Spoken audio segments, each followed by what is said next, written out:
لباس فطرت کا، انسانی فطرت کا تقاضا ہے،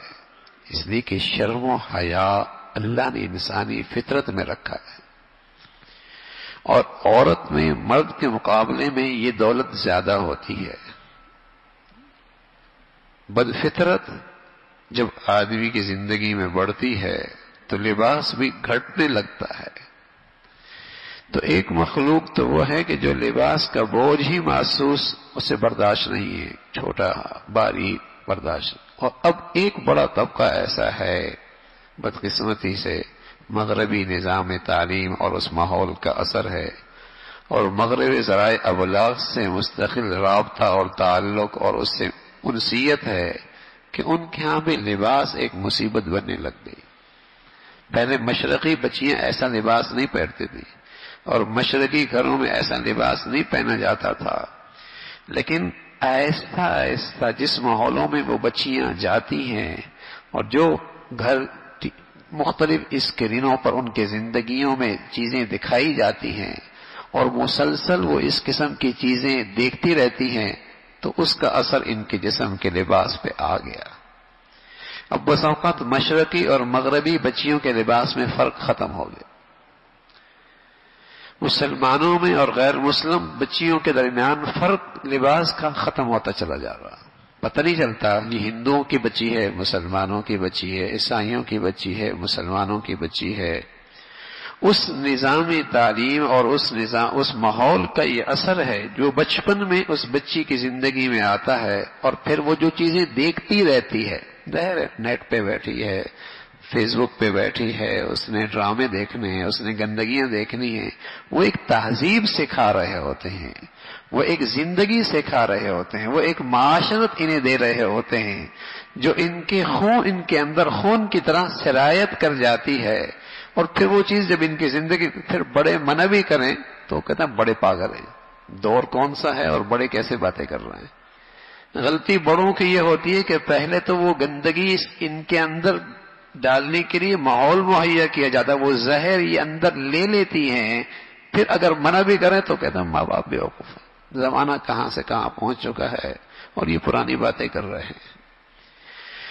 تو مغرب اور مشرق کے لباس میں جو فرق، ایسا نہیں ہے لباس میں مسلمان آزاد نہیں، جو چاہے پہن لے، جو من میں آئے پہن لے، نہ ایسا نہیں ہے۔ شریعت جو ہے اس کا احاطہ پوری زندگی پر ہے، نبی علیہ الصلوۃ والسلام کی شریعت پوری زندگی پر محیط ہے، کوئی حصہ ایسا نہیں ہے۔ ہاں اسلام نے کوئی خاص رنگ نہیں دیا، کوئی خاص حیت نہیں بتائی لباس کی، لیکن اس کی حدود بتائے ہیں، اس کے حدود بتائے ہیں کہ یہ حد ہونی چاہیے، اس سے حد آگے یہ لباس نہیں ہوگا، یہ آگے لباس نہیں ہوگا۔ اللہ کے نبی صلی اللہ علیہ وسلم نے مختلف رنگوں کے لباس پہنے ہیں، ٹھیک ہے مردوں کے لیے سفید لباس کو پسند فرمایا، لیکن آپ نے مختلف کلر کے لباس پہنے ہیں، اور آپ علیہ الصلوۃ والسلام نے سستے اور مہنگے لباس بھی آپ نے استعمال فرمائے ہیں، لیکن کچھ حدود اور کچھ شرائط بتا دی ہے کہ یہ چیزیں لباس میں نہیں ہونی چاہیے، اور اگر یہ چیزیں ہو گئیں تو وہ لباس نہیں رہے گا۔ تو یہاں بھی اس حدیث کے اندر بھی رسول اللہ صلی اللہ علیہ وسلم نے عورتوں کو ایسا کپڑا پہننا جائز نہیں بتایا کہ ایسا کپڑا جائز نہیں ہے جس سے جسم نظر آئے۔ اب جسم نظر آئے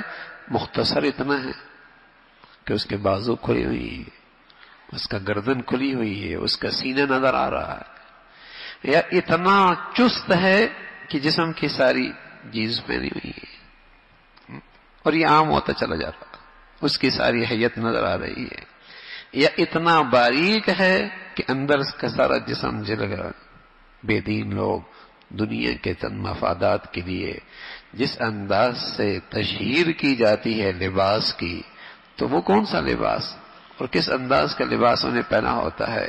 بچیوں کے لیے آج کل وہی آئیڈیل ہے اور وہی نمونہ ہے، اور ویسے ہی لباس پہننے کی کوشش ہوتی ہے۔ ایسا لباس بیچنا بھی گناہ، سینا بھی گناہ، اور پہننا بھی گناہ، کہ ایسا باریک لباس اگر بنایا ہے تو وہ اس کی آمدنی خطرے میں، اس کی آمدنی مشکوک۔ اس کی آمدنی مشکوک ہو جائے گی.